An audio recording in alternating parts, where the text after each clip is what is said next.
Hey everyone, it's Dan Wardrop here from Flexible. I'm with Kelly Gordon from Dapper Codes. How you going, Kelly? Doing well. Thanks so much, Dan. That's the way. Good, good, good. So Kelly, you joined the Flexible program how long ago now? I want to say it was the beginning of this year, so early 2020, Early, early 2020. maybe Okay. 5 or so months ago.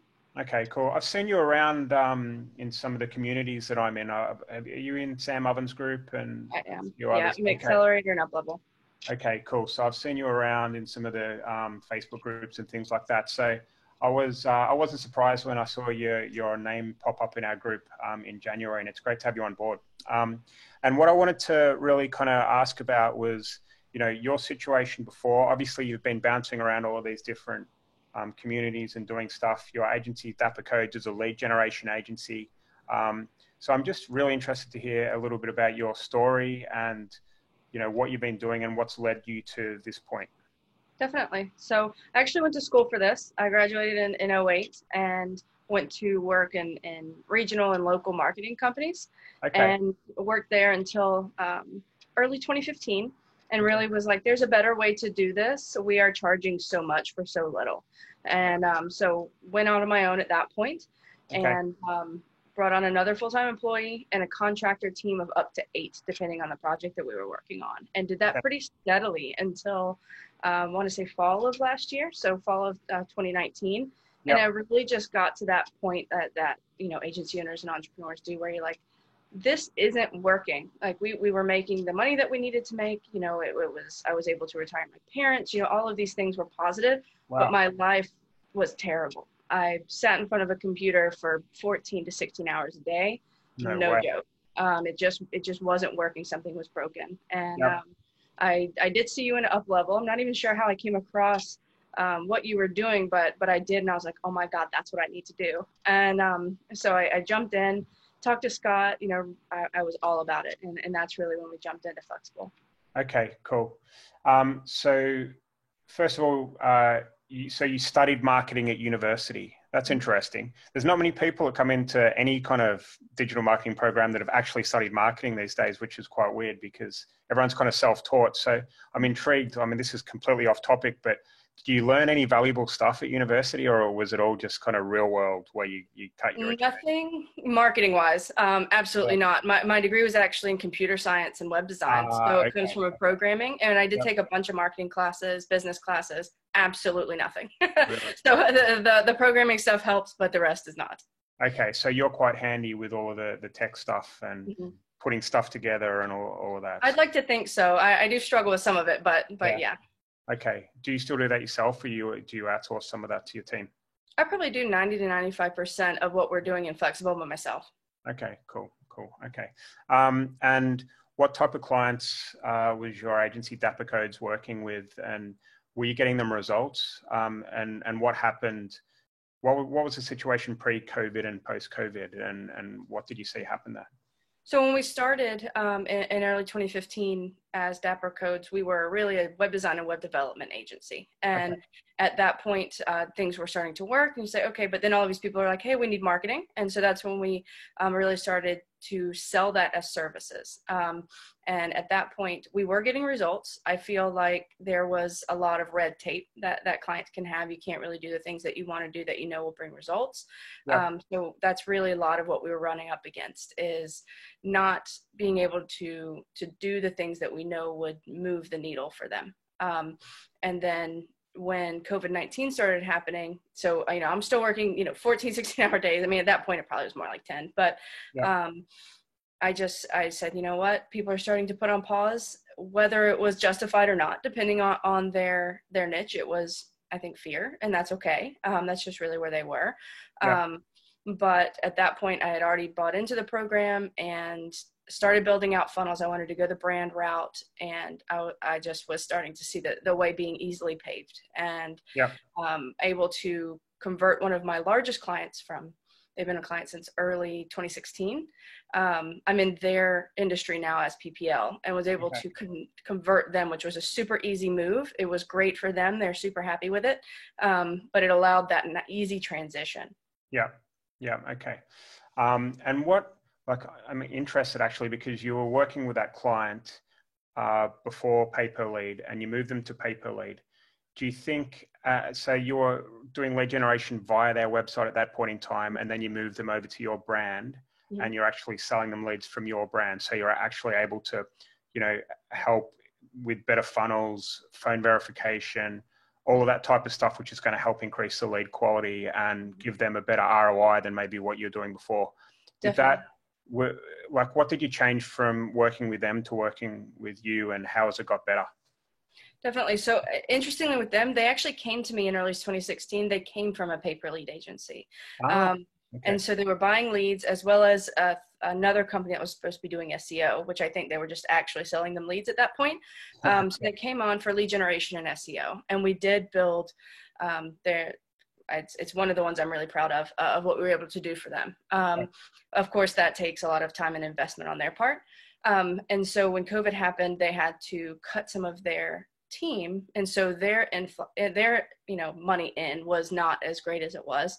And so I was making the switch. I was like, I didn't even give them the chance to pause services. I said, you know what, why don't we go ahead and switch back to this? We can always pick up your SEO or whatever once everything clears out for you. So that transition, because at that point they knew exactly what they were paying us, what they were paying the platforms, etc., overhead to get a lead. And so the numbers just make complete sense to them.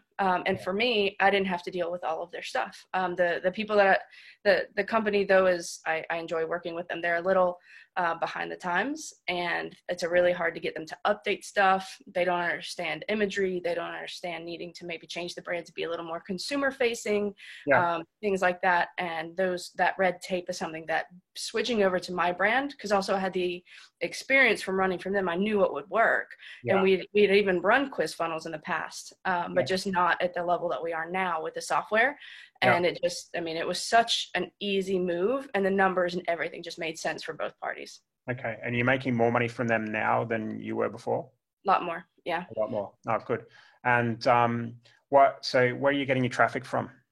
Currently only Facebook, because I actually can run Facebook ads myself, and I consult and stuff on that. And I do have my team, it should actually be this week, that we are running one of the funnels onto Google starting this week to see what those numbers are. So, but currently, because of COVID and really just kind of centering, I think, on this new path, I guess, I just wanted to do it myself, because it, really being able to come up with the hooks and angles, there's a difference in somebody creating Facebook ads for you, and then there's a difference in a media buyer. So my goal is to really dial it in and then move forward with my team as the media buying. Okay, cool. So what's the markup on maybe, I don't know whether you can let your client might see this, but if you're comfortable answering that, then no issues, but it's up to you. What's your kind of markup on what you're generating the leads for and what you're selling them for? Well, I've been going through the daily tracking sheets. Thank you for that, because I was panicking in the beginning, but it's good. So this morning I did it, we're at 68%. So as an average. Wow. You know your numbers. Wow, that's awesome. And what's the possibility of, is there many other people in this industry that you can service via your brand? Have you started doing some outreach to land other clients in the same industry? I did, actually. So I am selling what we're calling exclusive leads and I explain the caveat to them that means that I am generating other leads. I'm just not selling the leads that I'm selling you to other people. Yes. So it still can be, in my opinion, ethical to explain it and say these are exclusive. So I did tell the client that I'm generating more leads than they're currently buying. But due to COVID, they weren't in a position to buy more at the time. So I Googled my industry national clients, and I emailed the top 3 and was on the phone with one of them by the end of the day, and sold them in the next 2 after I got on the phone with the CEO. Wow. So, so that funnel is awesome and hopefully going to if we continue at this rate, it'll definitely be a 6-figure, if not multiple 6-figure funnel. Wow. That's awesome. And what do you think, how many leads do you think are out there in this space, like per week or per month? We are hitting about 150 a week currently, and I don't see any end in sight, honestly. The audiences that we're going in are 15, 20, 25 million. So I just don't see that happening. I think that to ramp, of course, we'll come up with different angles. We've got some sandbox ideas going on, but Yep. I'm not seeing that being capped in this specific industry. Awesome. Okay. So is it a B2C industry? Yes. B2C. Nice. Okay, cool. Oh, that's amazing. And is the plan for you to continue just to dial in this and get as many clients as you can via your brand? Or are you looking to move to other industries? I'm actually in another one already. So we're in 2 verticals currently. The other one, I did have to go out and find this client. They are new, but they know what they're doing. They're business owners that have bought and sold and managed other businesses. So it's going well. We're dialing that in. We're currently at 75 leads a week for them. And I think by next week, we can push probably to 100 or 125 for them at about, I think they're getting about an 18% conversion rate off of those. Wow. They're super so happy. What was that? They're super happy. Yeah, they're very happy, and he's growing, and he's able to grow a sales team, and everybody's good to go. We have implemented a couple other pieces that made that possible, I think, for them. Yep. But so we're in currently 2 industries. I am looking into another I've got some potential leads that are national clients in a different industry. So I'd like to stick to the 3 at that point for the year and just really dial them in. Even the one that we were talking about that I converted my client, it is throwing off other types of leads. And so that's something that we want to, kind of say, okay, well, this might be your main problem, but this is kind of attributing to that problem. So let's sell that lead as a specific thing. So I'm figuring out really how to do that. I know it's possible. I know in LeadsHook that you can do it. I just need to kind of find the right company and the right offer for them. Yeah. Okay, cool.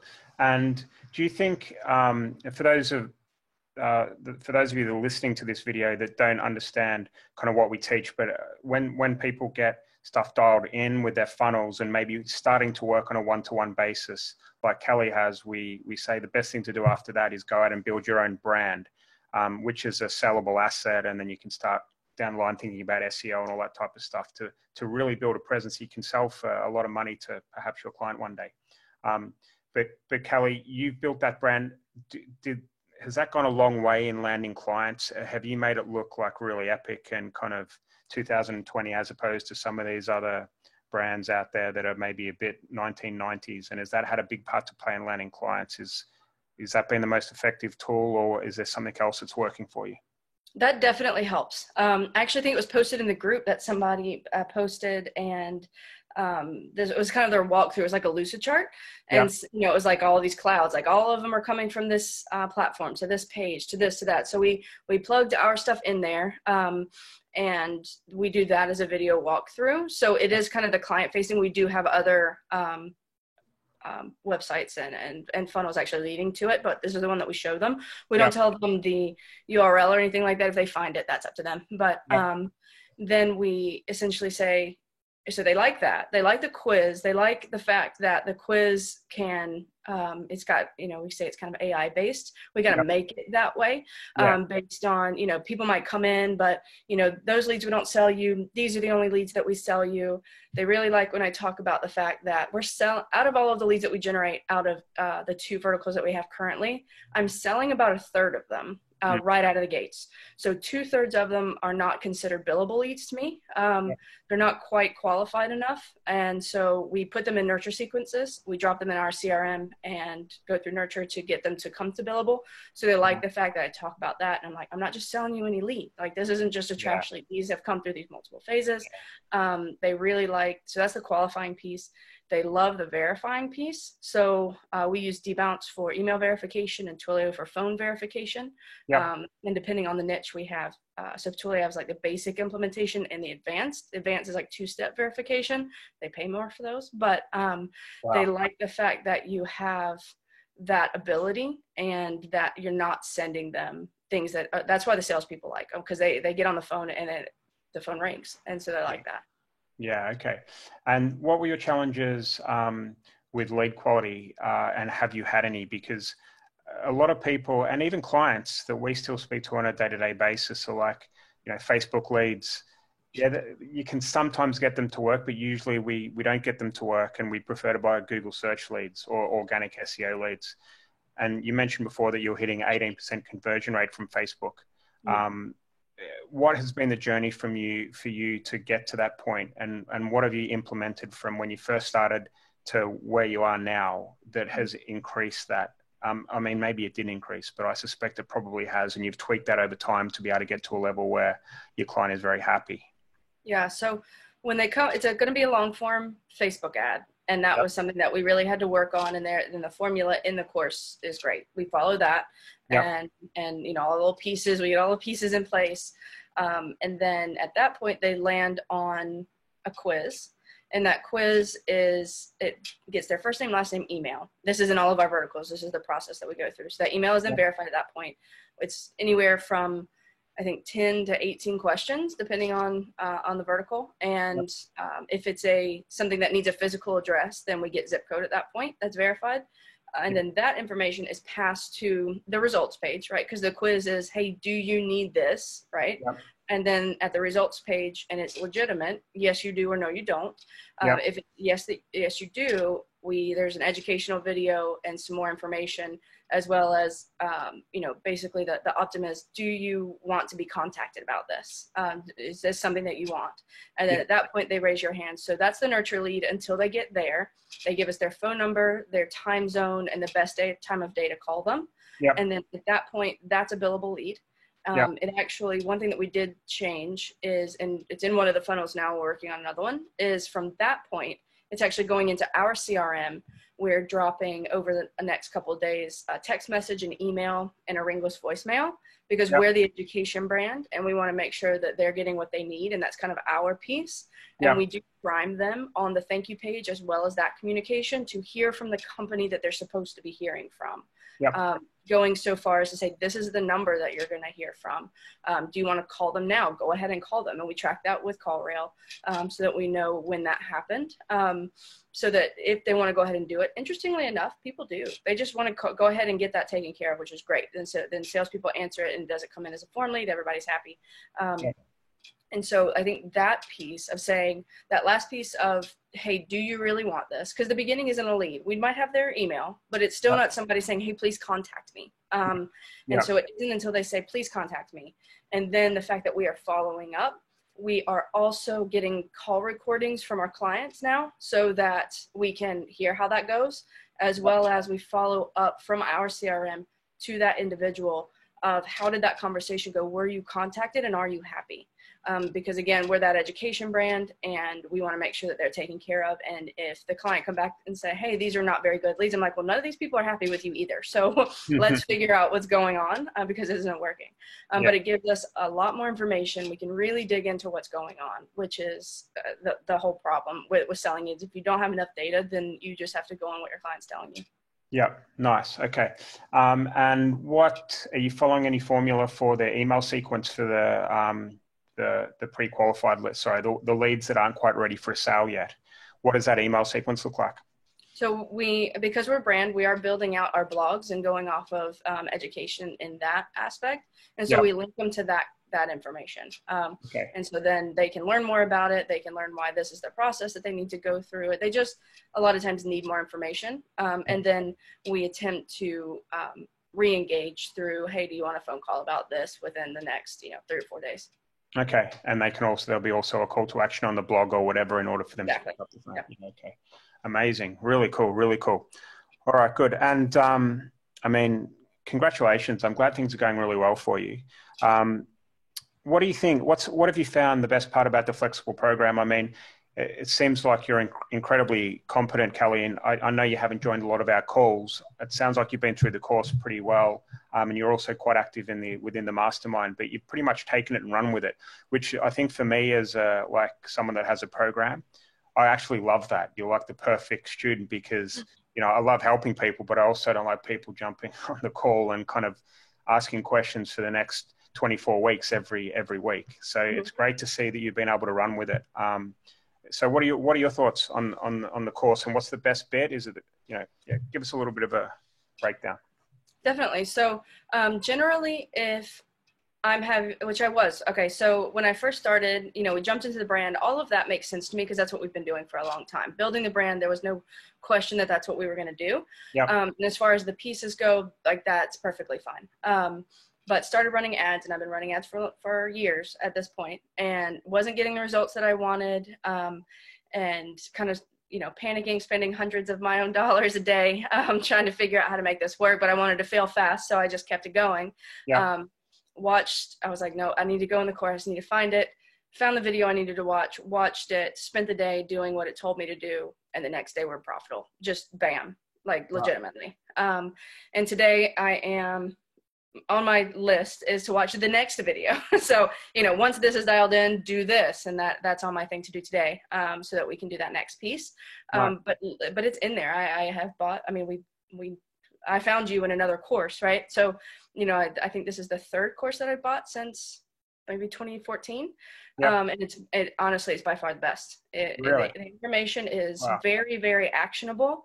And it makes sense. It is laid out in a way that if you follow it, you're good. And I think that's maybe part of the problem I see people having in the group as well. Like, I think I told this to somebody the other day, like literally just follow the course. You will get there. Just follow the course in the order that it tells you to do it. Yeah.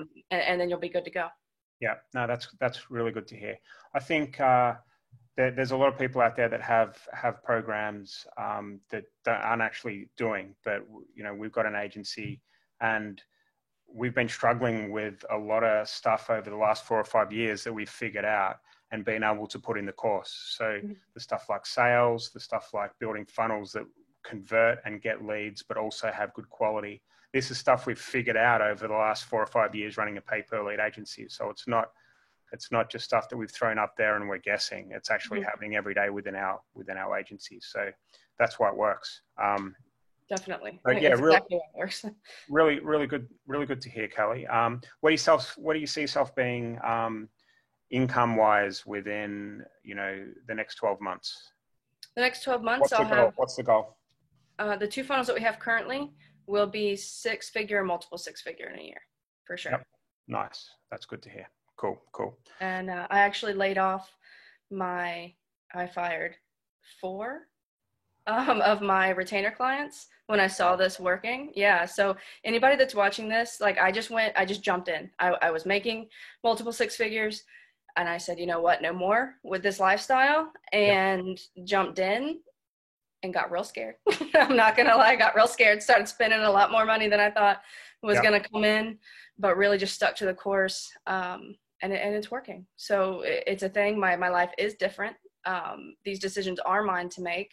And I think the biggest shift, and it took me a little bit to realize this, but you went from, so in DIY or a regular retainer, it's a service, right? This is a product. And it is a very different mindset. So I got on a call yesterday, sent out some cold emails, got some calls back. And the guy, he didn't want to buy him what I sold him for. Okay.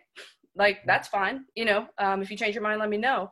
But it wasn't like, I have a product. I know I do the daily tracking sheets. I know exactly what it costs to get this to you. I know what's involved in it. It takes, it is a completely different thing, but it is, in my brain, at least the shift was service to product. And now that it's a product, nobody owns me. I do what I want to do, and you can take them or leave them. Yeah.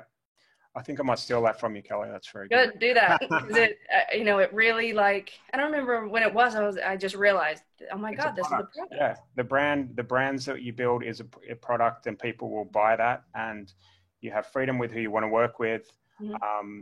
And you're in control of your own destiny as well, as opposed to not being relying on a client and COVID hitting or whatever. So it's, it's actually pretty cool. It is. I got into this to have more control, and though I did, it was in a very convoluted way. And this, when I started my agency, and now I am in control for all of the right reasons, and I can, educate myself and learn more and test into the market and actually figure out what's working. And then I'm actually able to help more businesses. They can't generate these leads, and nor can they get out of their way enough to even let you. So as a DIY, so now they can buy a product. Exactly. That's great. All right, Kelly. Well, listen, it's been a pleasure speaking. As I said, congratulations on on the shift that you've made and the growth that you've had during COVID, which is pretty incredible. I'm really proud of you, and thanks for being part of my community, and I'll see you soon. Thanks so much. Thanks for making it. Thanks, Dan. No problems. Catch you later. Bye-bye. Bye.